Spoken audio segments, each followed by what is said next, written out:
This is Culture Story A by Roz Walmering, who is a Peace Corps volunteer. I entered the school doors brimming with ideas, innovating teaching methods, and the desire to have an effect. Today was the first day of school in Guinea-Bissau, a tiny West African country where I had been assigned as an English teacher with the Peace Corps. After completing an exhausting and demanding 12 weeks of training in language, as well as cross-cultural and technical skills, I felt more than adequately prepared for the challenge of teaching in an under-resourced school system designed on a colonial model. Even as I entered the pastel pink building, I noticed a strange absence of noise considering it was the first day of school. A few isolated students wearing white school jackets rambled about in the dimly lit hallway. As I climbed the stairway to the administrative office, I heard a distant mango drop to the ground with a thud, and a chorus of children's voices break out in glee. Hoping to catch a glimpse of the fastest one carrying off the right prize being pursued by the others, I looked out into the schoolyard and saw instead piles of old desk fragments, broken bricks, and tree branches.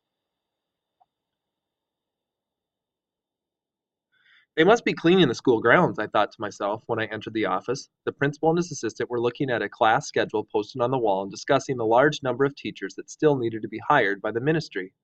After greeting me warmly by inquiring about my health, my family back in America, and my life in general, they informed me that my teaching load had been increased by 8 hours since the previous week. No problem, I joyfully responded. I love to teach. The classroom where I was to teach was located a short walking distance behind the main building. 3 lines of classrooms were arranged in rows much like military barracks. Since today was the first day of classes, I hopped on my bicycle and coasted right up to the door of the classroom number 19, my classroom. Always wiser to be punctual and prepared than be tardy and unequipped, I told myself. 2 students were sitting inside the classroom playing cards when I entered. I looked at the official enrollment number of 47 and asked earnestly, "Where are the other 45 students?" The card players faltered a bit and then mumbled, "They'll come by and by." "Well, let's begin without them," I suggested with a disapproving stare at the cards. They shrugged their shoulders and offered instead to go and find the students. It certainly didn't seem unreasonable, or excuse me, it didn't seem reasonable to me to teach 2 students and then have to teach the same material again when the others showed up later. Be flexible, I reminded myself, and so I agreed. 1 week later, there were 26 students outside my classroom still waiting for the rest of their classmates to appear by and by. I noticed that not only were students absent, but teachers as well. Meanwhile, the principal and his assistant were still discussing the schedule on the wall, moving multicolored pins and deliberating how best to resolve the shortage of teachers. That morning, I had stopped by the administrative office again just to make sure that I had understood correctly the radio announcement made by the Minister of Education the previous evening. I thought that he had announced that classes were in session and was quite relieved when the principal verified my assessment.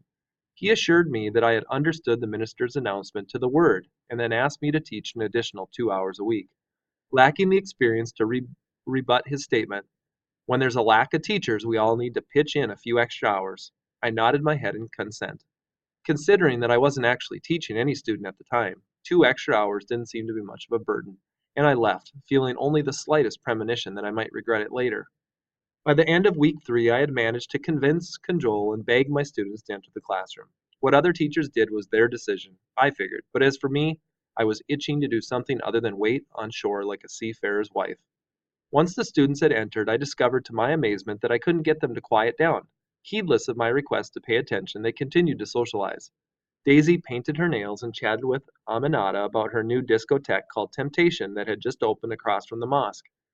Bebe took Nanda's notebook and wouldn't return it. Fatu gave me the peace sign and went outside to urinate. A few others followed. Students wandered in late with irrelevant excuses like, "It's hot," or "I'm tired." Nelson and Marcelino held competitive jive talks while their classmates gathered around, encouraging first one and then the other.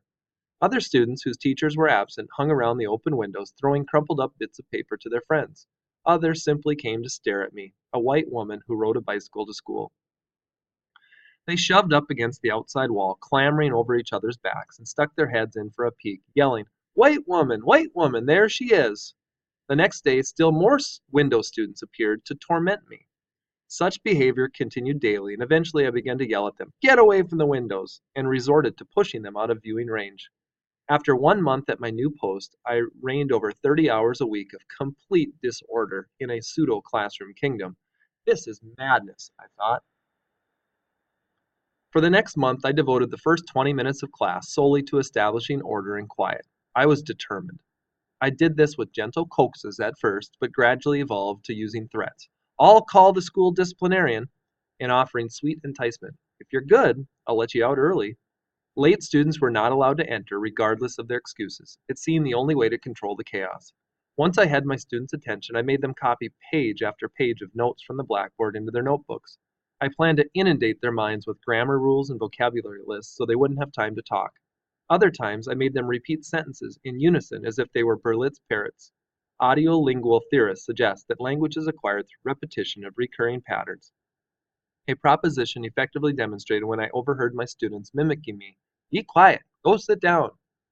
When the drudgery of memorization and repetition bored even me to death, I resorted to playing bingo, Simon Says, or do the hokey pokey. I went to elaborate lengths to make nifty prizes for positive reinforcement and spent numerous hours designing creative educational posters to hang on the walls.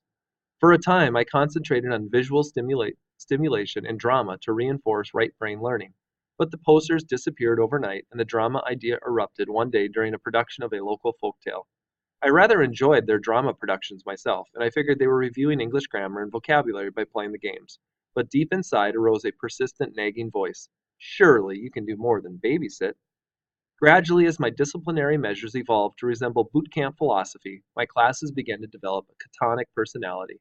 Somber students stared back at me or out into space. Apathy replaced the boisterous noise I had become accustomed to combating.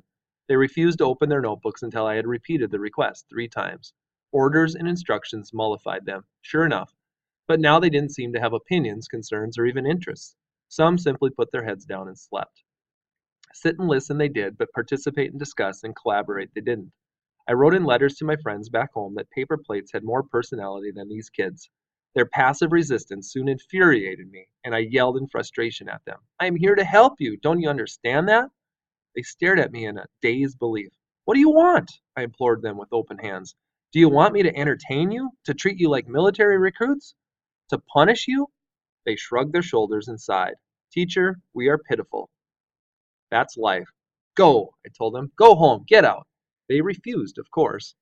Against my usually discerning judgment, I finally called in the school disciplinarian. The moment he arrived, every single student in the classroom jumped up on tiptoes to attention. They greeted him in perfect unison with a resounding, "Good morning, Mr. Disciplinarian." When he ordered them to sit down, an immaculate silence spread throughout the classroom like a divine fog. I was astounded. They looked so serene and innocent as they waited attentively for his words. Their pristine, woeful eyes and composure made them appear as mere harmless babes, and I began to imagine that they would convince him of their purity and that I was the evil abuser. I began to wonder, in fact, if this wasn't perhaps partially true.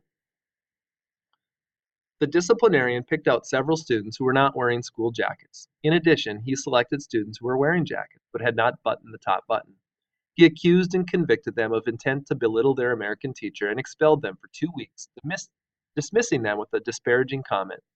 He then read a list of 7 students' names. Since these students had registered for classes but had not yet paid their school fees, he expelled them for the year, adding yet another insult as they crept out of the classroom. He then turned to me and said, "If any one of these students ever gives you a problem, even the smallest problem, you tell me, and I will expel the entire class for the entire year. Not one of them will pass, and they will all have to repeat the year next year." As I struggled to come up with an appropriate response to his comment, he turned back to the students, held up one finger, and challenged them. "Just one of you try it, just one, and I'll whip your butt." He left, but not before making an attempt to reassure me with a vindictive smile. I stood in horrified shock and embarrassment. I had just lost 13 students. The students said nothing. They stared at me and waited to see what I would do next. I felt angry and stupid and offered a feeble apology. I fumed all the way home.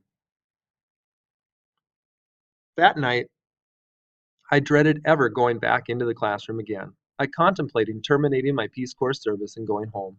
I was sure I could find a justifiable excuse to allow myself a graceful exit. It was now the 3rd month of teaching, and quarterly grades were due in 10 days. All I had managed to teach were 2 review units. 2 review units. My God, I realized looking at their grades. Most of these students didn't even meet the standards of the previous year's curriculum.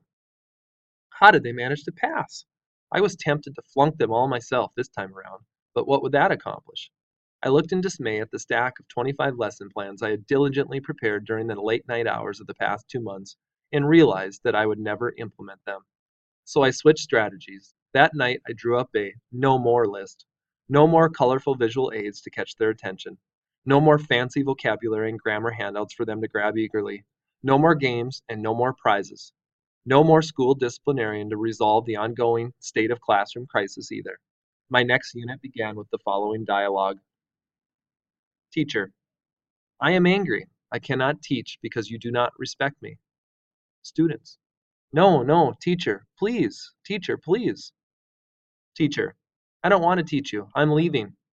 Students, no, teacher, no. Please, teacher. You see, you don't understand our situation. Teacher, well, tell me, just what is your situation? This time the dialogue was theirs to complete and resolve.